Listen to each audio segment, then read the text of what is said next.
For the first time in 20 years, the United States women's national team will play a soccer match right here in Louisville, Kentucky. Joining me now is the man who played the biggest role in making it happen, Racing Louisville FC General Manager Ryan. Ryan, thank you so much for your time, man. You said you started working on this all the way back in November. The team initially wanted to play in an NFL stadium. Lynn Family Stadium, not quite an NFL stadium, but how did you convince them that this was the right venue for an October 30th friendly against Argentina? It's about the relationships, first of all, within U.S. Soccer. Coming from that organization to Racing Louisville helped bridge the gap and start that conversation. It's also about our ownership group and their investment in the facilities. Top tier and world-class training ground in the largest soccer-specific stadium in the state of Kentucky, in trying to bring in that environment to an NWSL team. So I think it's important for U.S. Soccer to go into these untapped markets with NWSL teams, with MLS teams, and continue to grow the game at the grassroots level. And for those unfamiliar, this is going to be the 5th time that the U.S. women's national team has actually played a match here in Louisville. They have not been here since 2004.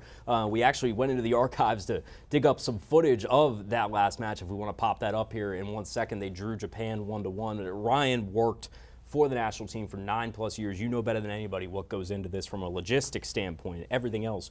If somebody's never attended one of these matches or been a part of the build-up, what should they expect? It's just such a special event. U.S. games and international soccer games have such an incredible atmosphere. The stadium is going to be full. The week leading up, you'll have training here. U.S. Soccer will put on some pre-match parties.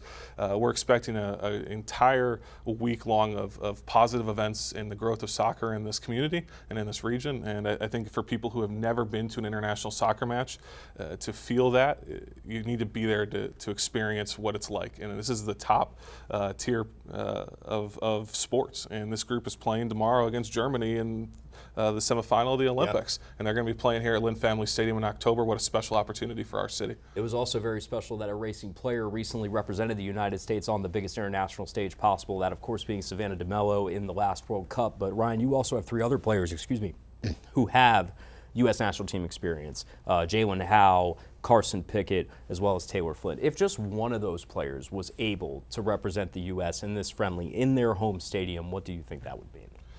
It'd be a remarkable opportunity for them. We saw Savannah at the World Cup in Australia and New Zealand last year, and how special that was for all of us here at Racing and at Soccer Holdings. Hopefully we can continue to have that success as we head into October, and they start into a new cycle. So really hopeful that one of those players can make that roster and make Louisville proud. Have you got to talk to the players at all about any just excitement about this announcement or looking forward to it? I mean, I know they've got plenty of bigger things to worry about here soon, trying to make the NWSL playoffs, but this is a big deal. It is a big deal. We haven't had a lot of time to really digest it with the players as it's come out, but I know our entire staff at Soccer Holdings and at Racing are incredibly excited to host this game at Lynn Family Stadium, and a lot of them have put in a lot of work to make this happen and make it a reality, and we're so proud to have the women here, and hopefully it opens the door for future games for both the women and the men. And the last thing for me, from a racing-specific standpoint, you said something interesting today, that you want these prominent players on the U.S. national team to see the locker room, to see the stadium, the facilities. How much of this can be a future recruitment pitch to some bigger-name players to say, hey, think about coming to Louisville and playing here? Yeah, Louisville has really grown with the facilities. It's one of the up-and-coming markets in the NWSL. It's something we're very proud of. We have a great young head coach in Bavianas. We're excited by what we're building on and off the field, and I hope these players can come in and see that right at the start of free agency and say, this is something special. Let's come be a part of it. Awesome. Well, he's Ryan Dell, Racing Louisville FC General Manager, and I just got through an entire interview without mentioning that we both went to Mizzou, which I think is an accomplishment within itself. So, thank you, sir. ZOU. Good to see you. That's going to do it for us here at Sports, but for now, back to you guys.